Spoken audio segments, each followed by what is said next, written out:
Hello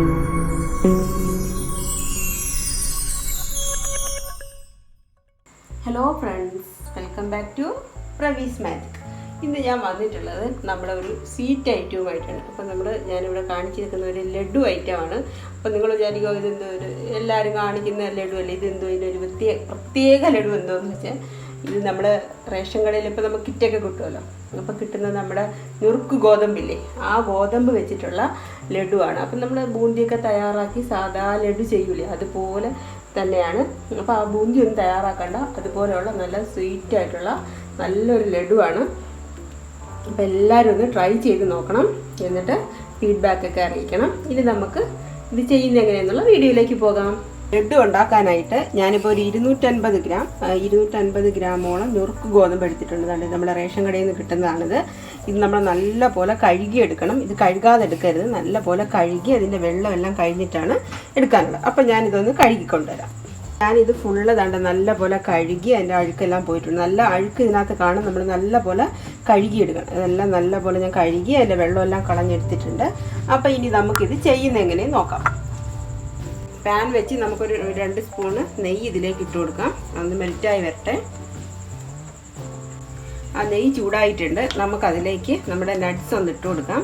ഒന്ന് fry ചെയ്തെടുക്കാനാണ്. നല്ലപോലെ ഒന്ന് ജസ്റ്റ് ഒന്ന് ഫ്രൈ ചെയ്തെടുക്കാം നട്ട്സ്. നട്ട്സ് ഒരുവിധം മൂത്തിട്ടുണ്ട്. നമുക്ക് ആ ടൈമിൽ നമ്മുടെ മുന്തിരിങ്ങ ഇട്ട് കൊടുക്കാം. അന്ന് രണ്ടും നല്ലപോലെ നമുക്കൊന്ന് ഫ്രൈ ചെയ്യാം. നട്ട്സും റൈസൻസും എല്ലാം നല്ല ഇതുപോലെ മൂത്ത് വന്നിട്ടുണ്ട്. അപ്പം ഞാനതിന് കോരി മാറ്റിയാണ്. ജസ്റ്റ് ഒന്ന് 1 കപ്പ് നുറുക്ക് ഗോതമ്പാണ് നമ്മൾ എടുത്തിട്ടുള്ളത്. അപ്പം ഞാനിതിൽ ഒരു 2 കപ്പ് വെള്ളം എടുത്തിട്ടുണ്ട്. സെയിം അളവിൽ തന്നെ 2 കപ്പ് വെള്ളമാണ് എടുത്തിട്ടുള്ളത്. ഇനി നമുക്ക് ഈ വെള്ളം ഈ ശകലം നെയ്യുണ്ടല്ലോ, നെയ്യുള്ള ഈ പാത്രത്തിലേക്ക് നമുക്ക് ഒഴിച്ചു കൊടുക്കാം. ഈ വെള്ളം ഒന്ന് തിളച്ച് വരണം. വെള്ളം നല്ലപോലെ വെട്ടി തിളയ്ക്കുന്നുണ്ട്. ഇതിലേക്ക് നമ്മുടെ ഈ നുറുക്ക് ഗോതമ്പ് ഫുള്ളായിട്ട് നമുക്ക് ഇട്ട് കൊടുക്കാം. ഇതിനകത്ത് നല്ലപോലെ വെന്ത് വരണം. ഈ വെള്ളത്തിൽ ഇത്രയും മതി. ഈ ഒരു ഇതിൽ ഈ നുറുക്ക് ഗോതമ്പ് നല്ലപോലെ വെന്ത് വരണം. നല്ലപോലെ ഇത് വെന്ത് ഈ വെള്ളം പറ്റി വരണം. ആ ഒരു ടൈം വരെ നമുക്കിതിനെ ഒന്ന് ഇളക്കിക്കൊണ്ടിരിക്കണം. ഓക്കെ, ഇതിപ്പോൾ നല്ലപോലെ കുഴഞ്ഞ് നല്ല വെള്ളം എല്ലാം പറ്റി വന്നിട്ടുണ്ട്. ഞാൻ ഒരു ശകലം വെള്ളം പോലും പിന്നെ ഒഴിച്ചില്ല. ആ വെള്ളത്തിൽ തന്നെയാണ് ഇത് ഫുള്ള് കുഴഞ്ഞ് വന്നിട്ടുള്ളത്, വെന്ത് വന്നിട്ടുണ്ട്. ഇനിയിപ്പോൾ ഈ ടൈമിൽ ഇതിലേക്ക് നമുക്ക് മധുരം ചേർത്ത് കൊടുക്കാം. 1 കപ്പ് നുറുക്ക് ഗോതമ്പിന് ഞാൻ 1 കപ്പ് പഞ്ചസാരയാണ് എടുത്തത്. ഈ സാധാരണ രീതിയിലുള്ള പഞ്ചസാര എടുത്താലും കുഴപ്പമില്ല, പൊടിച്ചെടുത്താലും കുഴപ്പമില്ല. ഞാനിപ്പോൾ പൊടിച്ചാണ് എടുത്തത്. പൊടിച്ചെടുത്താൽ വെള്ളത്തിൻ്റെ അളവ് കുറവായിരിക്കും. അല്ലെങ്കിൽ പഞ്ചസാര ഇടുമ്പോൾ വെള്ളത്തിൻ്റെ ഒരു കൺസിസ്റ്റൻസി ഉണ്ടാവും. അപ്പം നമ്മൾ പൊടിച്ചെടുക്കുകയാണെങ്കിൽ കുറച്ചായിരിക്കും, കുറച്ച് ലൂസായിട്ടേ ഇത് വരത്തുള്ളൂ. സാധാരണ നല്ല പൊടിക്കാതിട്ട് കഴിഞ്ഞാൽ കുറച്ച് ലൂസായിട്ട് വരും. അതുകൊണ്ടാണ് ഞാനിവിടെ പൊടിച്ചെടുത്തത്. ഇനി നമുക്ക് നല്ലപോലെ ഒന്ന് മിക്സ് ചെയ്ത് കൊടുക്കാം.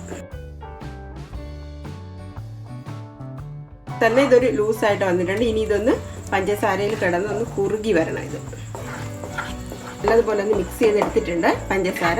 ഇനി നമുക്കിതിലേക്ക് ഒരു 2-3 ഏലക്കയുടെ കുരുവാണ്. അത് നമുക്ക് ഇങ്ങനെ ഏലക്ക മൊത്തത്തിൽ പൊടിച്ചിട്ട് കൊടുത്താലും മതി. ഞാനിപ്പോൾ 2-3 കുരുവാണ് ഇട്ട് കൊടുത്തത്. അതൊന്ന് ഇട്ട് കൊടുക്കാം. ഒരുപാട് ഏലക്കയുടെ ഇടണ്ട, പിന്നെ ഓരോരുത്തർക്കുള്ള ഇഷ്ടം പോലെ ചെയ്താൽ മതി. ഞാനിപ്പോൾ 2-3 കുരുവാണ് ഏലക്കയുടെ ഇട്ട് കൊടുത്തത്. അതിൻ്റെ ആവശ്യമുള്ളൂ. നമുക്കിതിലേക്ക് ഒരു സ്പൂൺ നെയ്യ് ഒഴിച്ച് കൊടുക്കാം. എന്നിട്ട് നല്ല പോലെ നമ്മൾ മിക്സ് ചെയ്തെടുക്കണം. ഇപ്പം നെയ്യ് ഒഴിക്കുന്നതെന്ന് വെച്ചാൽ ഇതൊന്ന് അടിയിലൊന്നും പിടിക്കാതിരിക്കാനാണ് ഇപ്പം നമ്മൾ നെയ്യ് ഒഴിച്ച് കൊടുക്കുന്നത്. ഇത് നല്ല പോലെ ഒന്ന് വിട്ട് വരത്തക്ക രീതിയിൽ നല്ല പോലെ ഒന്ന് മിക്സ് ചെയ്തെടുക്കണം. ഇത് നുറുക്ക് ഗോതമ്പെല്ലാം വെന്ത് നല്ല ബൂന്തി ഇതിനകത്ത് നമ്മൾ സാധാരണ ബൂന്തി ലഡു ഉണ്ടാക്കില്ല, അതേ ഒരു കൺസിസ്റ്റൻസിയിലായിട്ടുണ്ട്. ഇപ്പം നമ്മൾ ഏറ്റവും കുറച്ച് തീയിൽ ഏറ്റവും കുറച്ച് വെക്കണം. നല്ല പോലെ വിട്ട് വരുന്നുണ്ട്, നല്ലപോലെ വിട്ട് വരുന്നുണ്ട്. ഈ ഒരു പരുവാണ് വേണ്ടത്. അപ്പോൾ ഈ ടൈമിൽ നമുക്ക് നമ്മളെ നട്ട്സും റൈസൻസും എല്ലാം നമ്മൾ ഫ്രൈ ചെയ്ത് വെച്ചിട്ട് അത് ഇതിലേക്ക് അങ്ങ് ഇട്ട് കൊടുക്കാം. എന്നിട്ട് അതൊന്ന് മിക്സ് ചെയ്തെടുക്കണം. ടൈമിലാണ് നമുക്ക് കുറച്ച് ഫുഡ് കളർ ചേർത്ത് കൊടുക്കാം. ഞാനിപ്പോൾ എൻ്റെ കയ്യിലുള്ള ഒരു റെഡിഷിൻ്റെ ഒരു കളറാണ് ഞാൻ ഇട്ട് കൊടുക്കുന്നത്. അപ്പോൾ അത് ഓരോരുത്തർക്കും അവരവർക്കുള്ള കളർ എന്തുവാണോ അത് കിട്ടുന്നതനുസരിച്ച് ഇട്ട് കൊടുക്കും. ഞാനൊരു ശകലം ഇടുന്നുള്ളൂ. ഫുഡ് കളർ ഓപ്ഷണലാണ്, വേണമെങ്കിൽ മാത്രം മതി. ഞാനിപ്പോൾ ഒരു ശകലം ഇട്ട് കൊടുത്തിട്ടുണ്ട്. എന്നിട്ട് നമുക്ക് നല്ലപോലെ ഒന്ന് മിക്സ് ചെയ്തെടുക്കാം. ഇപ്പം നമ്മുടെ കറക്റ്റായിട്ട് നമ്മുടെ ലഡുവിൻ്റെ ആ ഒരു കൺസിസ്റ്റൻസിയിലെല്ലാം കറക്റ്റായിട്ട് വന്നിട്ടുണ്ട്. നമുക്ക് ഇപ്പോൾ ചൂടാണ്, ഇപ്പോൾ കൈ കൊണ്ടൊന്നും തുടരുത്. ഇനി നമുക്കിതിനൊരു പാത്രത്തിലോട്ട് മാറ്റി തണുക്കാൻ വയ്ക്കാം. തണുത്തതിന് ശേഷം നമുക്കിതിനെ നമ്മുടെ ലഡുവിൻ്റെ ഷേപ്പിലോട്ട് നമുക്ക് ബോളാക്കി എടുക്കാം. നുറുക്ക് ഗോതമ്പിൻ്റെ മിക്സ് എല്ലാം നല്ലപോലെ തണുത്ത് വന്നിട്ടുണ്ട്. അപ്പം നമ്മൾ കയ്യിൽ കുറച്ച് നെയ്യ് തടവുക. അതിന് ശേഷം നമുക്കിത് നമ്മുടെ ലഡുവിൻ്റെ ഷേപ്പിലോട്ട് നമുക്ക് ഇങ്ങനെ ബോളുകളാക്കി എടുക്കാം. അപ്പോൾ നമ്മൾ ഓരോരുത്തർക്കുള്ള ഇഷ്ടം അനുസരിച്ച് ഇനി വലിയ ലഡു വേണമെങ്കിൽ വലുതായിട്ട് എടുക്കാം, ചെറിയ ലഡു വേണമെങ്കിൽ ചെറിയ ലഡു.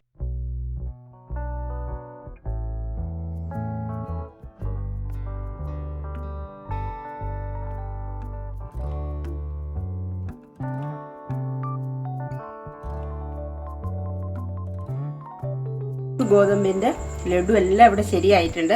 അപ്പോൾ എല്ലാവരും ഒന്ന് ട്രൈ ചെയ്ത് നോക്കണം. നമ്മുടെ സോഫ്റ്റ് ആയിട്ടുള്ള നമ്മുടെ ബൂന്തി കൊണ്ട് നമ്മൾ ചെയ്യുന്ന ലഡു ഇല്ലേ, അതുപോലെ ഉണ്ട്. അപ്പോൾ ബൂന്തിയൊക്കെ ചെയ്ത് നമ്മൾ ചെയ്യുന്ന ലഡു അതുപോലെ തന്നെ വന്നിട്ടുണ്ട്. അപ്പോൾ എല്ലാവരും ഒന്ന് ട്രൈ ചെയ്ത് നോക്കിയിട്ട് ഫീഡ്ബാക്കൊക്കെ എന്നെ അറിയിക്കണം. Okay, thank you for watching.